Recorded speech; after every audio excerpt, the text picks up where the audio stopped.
You have to rep your gay shit, but he was black and he's gay and he's a skinhead.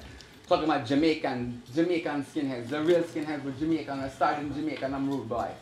The first skinhead were not white people. The first skinhead were Jamaican people.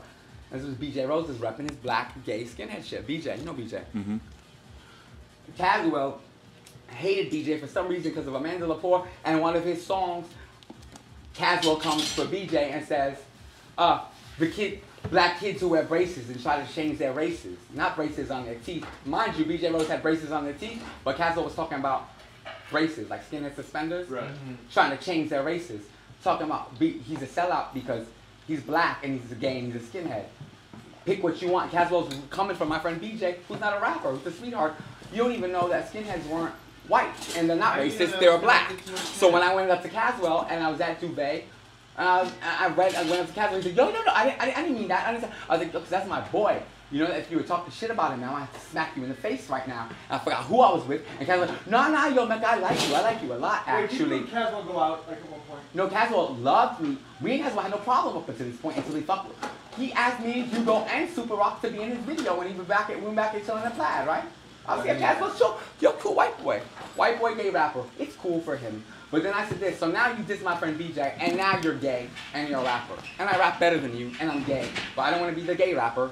I just want to be a rapper. And why do I have to be a faggot always? Why can't I just be a rapper? And why do you have to remind me that I'm a faggot when the straight people remind me that I'm a faggot all the fucking time?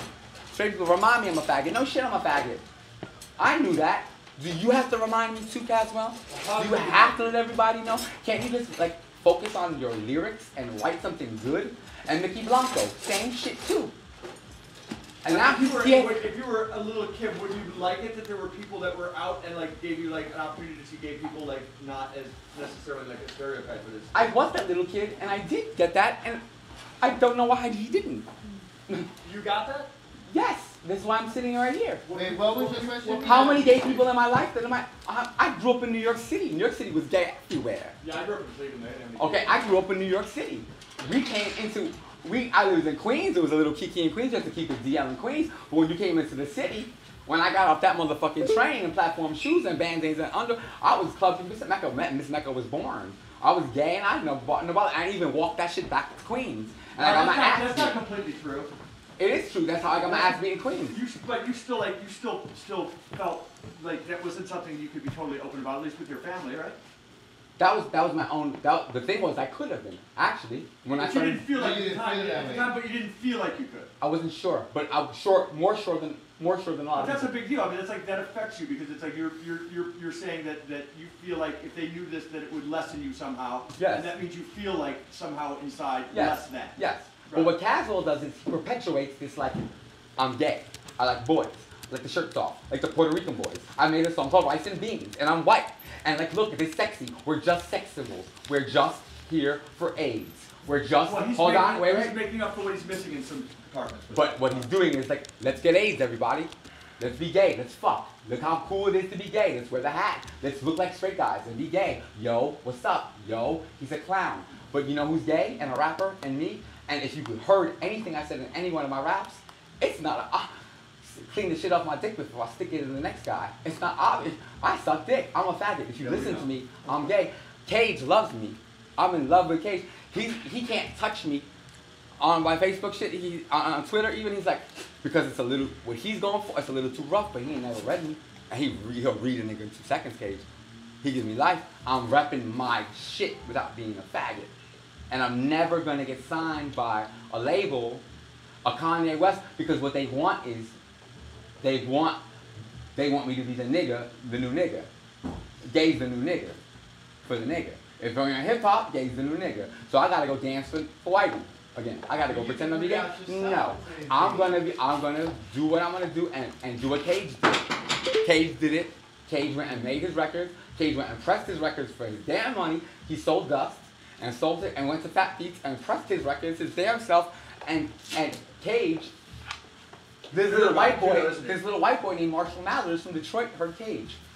And Eminem was born. And he was inspired by him. And yeah, inspired by him. And then he started insulting Cage. And all these people hearing him, if you listen to Eminem songs, he's dissing Cage. I opened Cage's tape and wrote over it.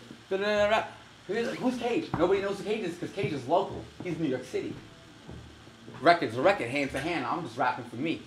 Cage But is. isn't that just like this is part of the course in hip hop, right? I That- mean, how many rappers go out there start out by like giving praise to other rappers, you know? No, but he attacked who he mimicked. Right. Eminem copied that whole album I played earlier. Eminem heard that album, copied it, and went to Dr. Dre and said, I'm going to be the white rapper, and I'm going to not make fun of any black people. I'm going to make fun of pop stars and faggots. Because the black guys will love me if I make fun of faggots and pop stars. But I'm going to sound exactly like Cage. And Cage, that whole album I played, he talked about my dad. He used to tie me up. Cage, true story, he's a kid Cage. His father was a heroin addict and an ex-soldier. Right. His father used to tie him up to the fucking dining room table with the jump rope because the father was doped out and didn't want to run wild.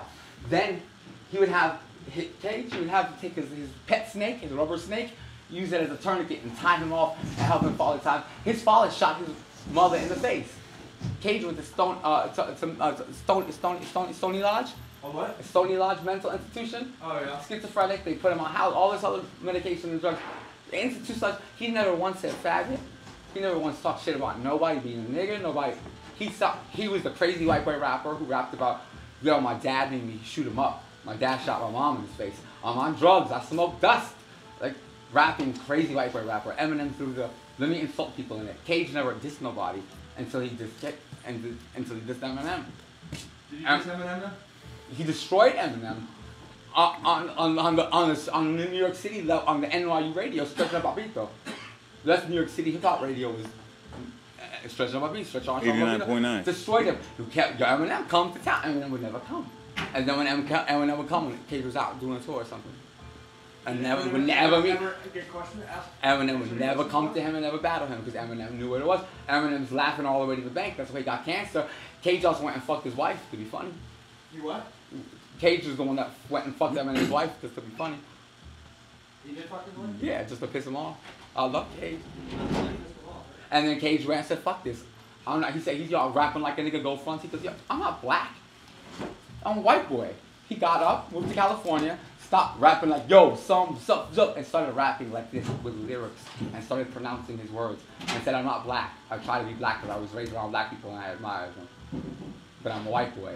Then he started doing songs that are a little bit weird now. His albums are not selling because he's doing really weird shit. But that's okay. But it's the new stuff. Like he's appealing to his audience then, you know? And that's his audience is smaller than he has fanatics. He has fans. Yeah. Cage is the musician, the rapper that rappers listen to. That's what I want to. If I'm the gay rapper, I don't want to be the gay rapper. I want to be the gay rapper that rappers listen to when it's happening. Mickey Blanco asked me to do his video. I said, fuck off, Mickey. Already, I have the email. You didn't tell Mickey. I have the email from Michael Quattlebaum. Huh? Michael Quattlebaum is Mickey Blanco's name. I have him begging me to be in his video. I told him, fuck off. I said, I'm on request. You can call my booker, Geraldine in Paris, with Natalie Model Management. If you want me there on time, I need honorarium and per diem. My minimum is €1,400, but we can cut a deal, but you have to talk to Geraldine. I don't talk about that. If you're talking about times, Mickey, you want me in your video, I was going to rep. But now you're going to be a tranny? You're not a tranny. My sister Ashley Revlon's a transsexual who got her ass beat all the time. She put silicone in her body. She's going to die of cancer because she wanted to be a transsexual. Mickey Blanco, you're a dude who put some rubber titties on, and now Cazzo was the gay rapper. Now you have to one-up him. I'm the gay black tranny rapper. No, dude. You're a black Jew. You liked her at one Everybody point. has to, they're looking for a shtick. I'm not a shtick. I drew on my face. That was my last shtick. That's a shtick. That was my last one, but that wasn't for anybody. That was for me. I had to draw on my face to say, fuck you all, get away from me. Bye. It's your force field. Is it too much for you? No, it's just... So, Pump, good luck getting home. You're over it already? Did you cry for my moment? Because you're not going to get another one. That was it. That's it? I'm never going to give you an out of my head moment again. I might.